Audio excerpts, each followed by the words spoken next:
د همدغه غونډې د ځانګړي میلمه حاجي باچا خان او ستاسو ټولو درنو په ځانګړې توګه د کوربه غفران صاحب په اجازه باندې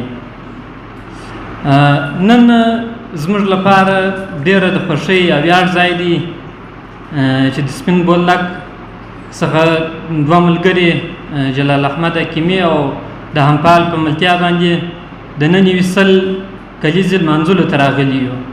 زموږ سره ځینې نور ملګري هم وه، خو له بده مرغه چې هغه برته واپس سوي دي، خو موږ بختور ځان ګڼو چې د نن یوې سل د درېیمې کلیزې په دې شانداره او خوندوره غونډه کې ستاسو سره یو ځای یو، تاسو وینو او ستاسو درنې ویناوې اورو.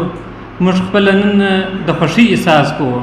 د خوښۍ احساس ځکه دا دی چې له ډېره وخت څخه مو تلوسه او ارمان و چې د چمن له درانو مشرانو، علمي ځوانانو او هغه فعالینو سره چې د چمن په ځانګړې توګه ټول پښتون افغان ولس ته یې خیر ښېګڼه رسېږي، د هغو سره ووینو او د هغو په ملاقات باندې ځانونه منور کړو.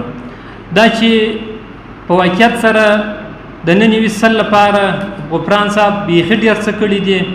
موږ خو د غفران صاحب لپاره موږ د غفران صاحب په مالي اړخ کې هېڅ ملاتړ نه دی کړی. حال دا چې موږ یو ورځ نه یې راولاړ سوي چې د نن یوې سل دغه چینل په یو انټرنیټي وړاندیز یا پیکیج باندې سمبال کړو. هغه خو مو نه دي کړي، فقط د غفران صاحب په اړه مې یو لنډه لیکنه یا څو کرښې لیکلي دي. هیله ده د غفران صاحب د دې رسنۍ د ټولو همکارانو او په عموم کې د چمن د درانه ولس د خوښې وړ وګرځېږي. هغه پښتون افغان چې نن یې اصل کړه، پر افغانانو په ځانګړې توګه پر پښتنو یو داسې تور لګول کېږي چې هر کال راپیل کړي یا یې په صحیح توګه پای ته نسي رسولی او یا یې هم نیمګړی پرېږدي. خو اوسنیو ځوانانو دا هوډ کړی او په عمل کې ثابته کړې ده چې نور به هر د خیر ښېګڼې کار په بریالیتوب سره سرته رسوي.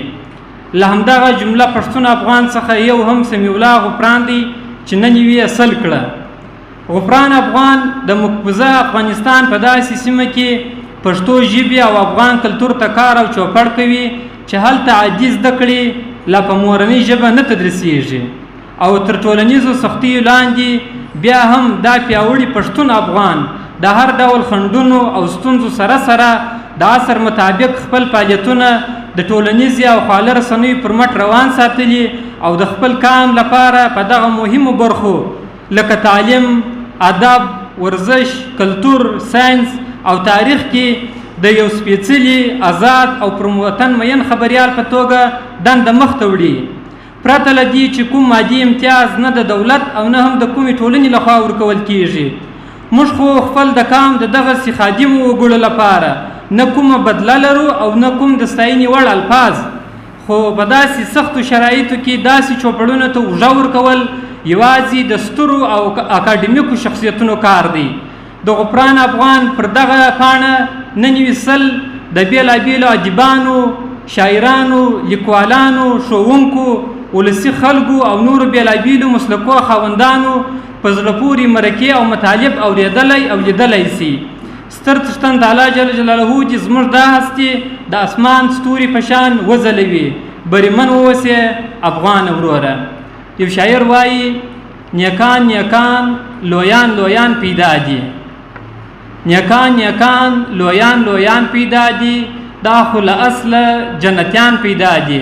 راځئ چې هغو له جنت وګټو، راځئ چې هغو له جنت وګټو، څوک چې له ځایه دوزخیان پیدا دي، څوک چې له ځایه دوزخیان پیدا دي. ډېره مننه.